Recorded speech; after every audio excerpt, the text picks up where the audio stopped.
කඳුලක කතාව. සමනලී හැමදාම හවසට චැනලය ගාවට පිලා පාරදිහා බලාගෙන හිටියා. අම්මා ඉන්න කාලේ තාත්තා ගෙදරාවේ හිනාවකින් මෝන පුරෝගෙන. ඒත් දැන් ඒ හිනාව කොයි දුව හැංගිලා. තාත්තා ගෙදර ආවා. ඒත් එයා සමනලී දිහා බැලුවේවත් නැහැ.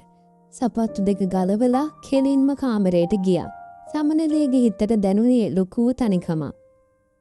රෑ කෑම මේසෙත් හරිම නිශ්ශබ්දයි. දෙන්නගේ පිඟන් වල හැඳිගෙඩෙන සද්ද විතරයි ඇහුනේ. තාත්තේ සමනලී කතා කරන්න හැදුවත් වචන උගුර හිර වුණා. ඉස්සර තාත්තා සමනලීට කතන්දර කියලා දෙනවා. එයාගේ උළු අත ගාලා නල්ලට හාද්දක් දෙනවා. දැන් ඒ ඇඳේ අනිත් පැත්ත හිස් වෙලා. තාත්තා නිදාගන්නෙත් අනිත් පැත්තට හැරිලා. දවසක් සමනලී අල්මාරිය අස් කරනකොට එයාට අම්මගේ පරණ සාරියක් හම්බුණා. ඒකෙන් තාමත් අම්මගේ සුවඳ ආවා. සමනලී ඒ සාරිය බදාගෙන ගොඩාක් වෙලා ඇඬුවා. එදා රෑ තාත්තා කාමරයට එනකොට දැක්කේ අම්මගේ සාරියත් බදාගෙන නිදාගෙන ඉන්න සමනලීව. තාත්තගේ ඇස්වලට කඳුළු පිරුණා.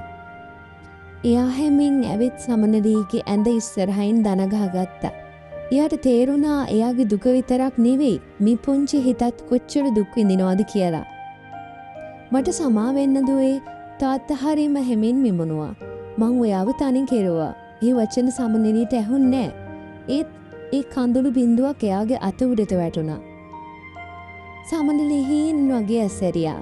තාත්තා එයාගේ ඔළුව අත ගාමින් හිටියා. කාලයකට පස්සේ තාත්තගේ ඇස්සර තිබුණේ ඒ පරණ ආදරේ. එදා රෑ දෙන්නම එකිනෙකාට තුරුල් වෙලා ඇඬුවා. වචන අවශ්‍යුන්නේ නැහැ. ඒ කඳුළු වලින් දෙන්නගෙම හිතවල තිබුණු දුක ටික ටික සේදිලා ගියා. ඒත් ඒ හිස්තැන කවදාවත් පිරුණේ නැහැ.